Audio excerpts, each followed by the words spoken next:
Welcome to Founders Future, a podcast powered by Closers.io, where we dive into the journeys of innovative entrepreneurs and explore the road ahead of them and their companies. I'm your host, Olivia Sammons, and in each episode, we'll uncover the stories behind impactful ventures, the challenges faced along the way, and the strategies driving their future growth. Today, I'm joined by Erin Green, the founder of Audacious Labs, a creative and innovative strategy studio helping experts craft and design online courses. Erin, thank you so much for joining me today. Welcome to Founders Future. Thank you. It's great to be here. It's great to have you here. I'm excited to learn your journey. So with all of my guests, I do like to start at the beginning. So can you take me back to what it was that you was doing before you started up Audacious Labs? And then from there, what motivated you to do so? So I've been working in online learning, educational technology for a little over 20 years now. And I started out and spent the bulk of my career working at creative agencies who were designing online courses for large global enterprises. So I've had the opportunity to sit down and talk strategy with leaders at Google, Deloitte, Amazon, IKEA, so many of the big global brands that we work with on any given day. And I also had the opportunity to work with the International Federation of the Red Cross and Red Crescent, and we were creating a safety training for them. And in every engagement at the beginning, I asked the client, what is the KPI, that we're shooting for? How are we going to know that this program was effective? And he said to me, fewer staff lives lost. And that completely changed the way that I thought about the work that I did because behavior change no longer was optional in that setting. We Yeah. absolutely had to create something that would help staff stay safe on the job when they were responding in humanitarian aid, in war zones and high conflict. And so that fundamentally shaped what I do today, which is I work with experts who want to create learning experiences that actually change behavior. And they take their knowledge and we work together to create digital experiences that they sell as products that scale their impact and, of course, their income as well. Amazing. So let's dive into that a little bit more. So walk me through then, who would you say is your ideal customer? Who is it that you'd love to work with every day if you could? And then from there, how is it you help them and how do you and what offers do you provide to them? Yeah. So my ideal customer is some type of expert, usually within business. They may be consulting, they may be a well-known podcaster, author, keynote speaker, and they are stuck in a pattern where everything that they're producing and the income that they're generating is dependent upon them and their time and their travel schedule. And it also Yeah. limits the impact that they're able to have. And Okay. so my ideal clients are aware of that and ready to create digital products that are going to allow them to shift the revenue coming into their business to not just be completely dependent upon their FaceTime with clients. Yeah, so helping with the evergreen system on the back end, I suppose, is the way that's running through. And with regards to what you said earlier, so the main essence of that being that can they have an impact with the course that they're creating as well, not just obviously the stage they're presenting. So with that being said, is there like a particular sector that you choose to work with, or even coach, where it Mhm. might be mindset, fitness, coming through? Absolutely. I focus predominantly in business. I believe that Okay. business is the fastest way to make change in the world. AI is a fantastic example of that. And that there are just so many consultants and experts that have knowledge that everyone working in business can benefit from.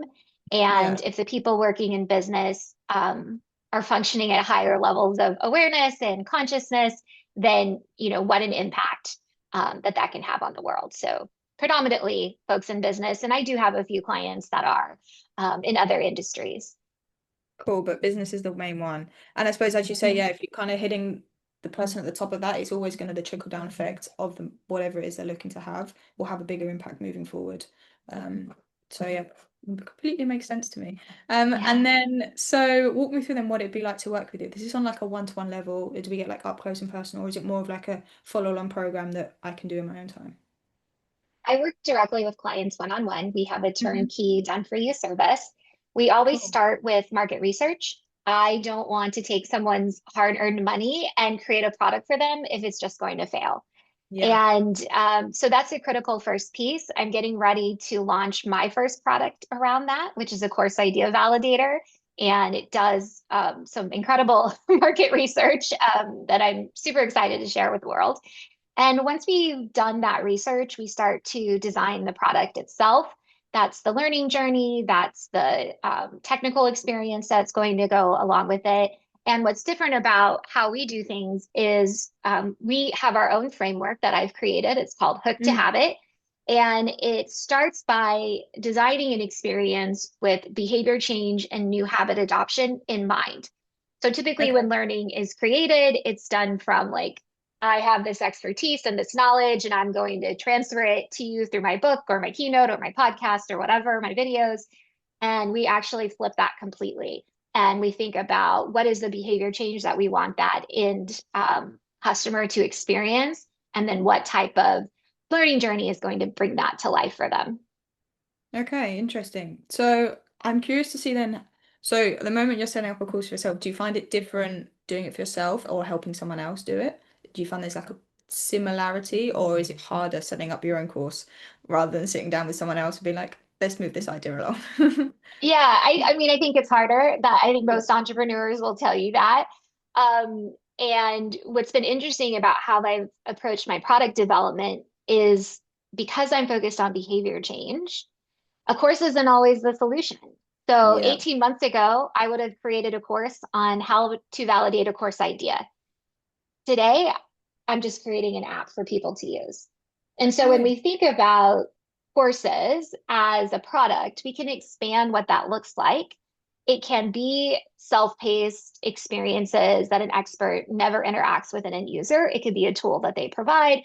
It could be a cohort-based experience that's really intense. So we support that whole spectrum of different modalities that an expert might want to use to transfer Mm. what they know. So very custom to their needs and what they want to put out there as well. Like I'm assuming that the price of that will have an impact, whether it's high ticket, low ticket, and all of that kind of taken into consideration when designing what they want Mhm. to achieve from it. Yeah. Amazing. Very cool. So what I'm interested to see then how you go about acquiring your customers for yourself. So what channels and what methods are you finding most effective? So I do daily outreach to about the goal is five people a day, 25 Okay. a week. That's, just good old fashioned networking, building relationships, being thoughtful about content that other people are creating, commenting on that. Yeah. That's my primary sales mechanism. My goal with those is to book a virtual coffee and see, if there's an opportunity to have a partnership or work on a project together. And then of those that are, viable leads for Audacious Labs, then of course we'll, move them along in the sales funnel. But typically the objective of that virtual coffee is a virtual coffee, just to, get Yeah. to know someone and what they're doing and see where we can collaborate. From a marketing standpoint, I've really doubled down on personal brand building on LinkedIn and using that as the channel for sharing what I know and producing educational content. Right now, I'm doing it 6 days a week. And I've been doing that for about 4 months and definitely starting to see the inbound leads coming from that. And what surprised me the most was just the mass amount of genuine, authentic connections that have come from that. I never would have guessed, that would have been the case. And so it's been really valuable to the business and is the primary marketing mechanism that I'm Okay. using right now. Cool. So LinkedIn is the main outcome. LinkedIn is great for like as you're saying, building that trust before someone's even hopped on for a virtual Mhm, coffee. It's just such a mhm. nice way to people to introduce yourself to who you are. Have you ever are you considering maybe moving along to like Instagram and Facebook as well, or is LinkedIn the main focus, what you can see moving forward? LinkedIn is the main focus. That's where my ideal customer is. When you're looking at Facebook and Instagram, you're, amongst many. And I think the reasons that we go to those other platforms aren't the same reason that we are active on LinkedIn. That Okay. being said, I absolutely see those as opportunities from an advertising standpoint. Yeah. And then once we have LinkedIn really dialed in and strong, then I think there's certainly opportunity to start creating on other channels. But for now, getting really good at one platform is where my focus is at. Amazing. So the plans moving forward, we can pivot and we can move. The only reason I ask is, yeah, just mainly it comes up a lot on the podcast when people stick to one channel or one form of like Mhm. networking. Yeah. It's the inconsistency you can get from it. So as you look to like move forward, you look to level that out with adding like Meta, for Hmm. example, and bring that Yeah. through. Yeah, cool. Hmm. And then, so at the moment, I'm assuming you're a solopreneur because you mentioned there you're taking the virtual coffee dates. So how are you finding the Hmm. sales side of things as well as the fulfillment side? Yeah. So before I started my company, I spent about 12 years as a consultant, but running the sales function at an Okay. agency. So I feel really comfortable understanding when someone is a viable lead and Yeah. converting that lead. Cool. Nice. And as you say, having experience in that before is always something nice to come into for entrepreneurs. A lot Oh of my people, it's gosh. like, yeah, for a lot And of it, people, it's so new. yeah, and that comes up a lot in the customers that I work with because they are accustomed to selling their services or their coaching, their workshops into enterprises or Mm, one-on-one, but they're not used to selling a product. yeah. And so that tends to be a really great and fruitful way that we collaborate because I've sold more than 50 million in courses to large global enterprises that my customers are typically currently selling their live, Mm. services to.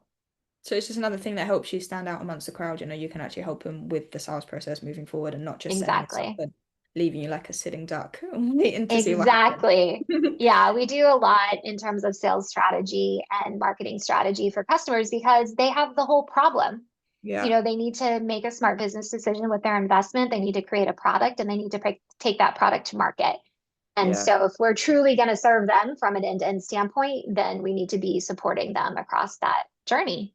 100%. And so Erin, I now want to move on to your plan to the future. So what do like the next 6 to 12 months have in store for you? Have you got any new projects? I know you're working on a course at the moment, but anything else you're hoping to sharing with us as to the plans for scaling? Absolutely. So, the first step is launching this new product, the Course Idea Validator. And then the second product that we'll be launching in Q1 is a tool that helps you create a learning journey Okay. that's actually going to change behavior. And so for me, I believe that digital learning and skill-based tools is how we scale knowledge distribution in an equitable way around the world. So, in order for me to really live that value in the work that I do and the frameworks that I bring to the table, is to also make my services or my knowledge available in scalable ways so that it's accessible to a lot more people. So, that's a really big focus over the next 6 to 12 months is products and then getting good at the marketing funnel surrounding those.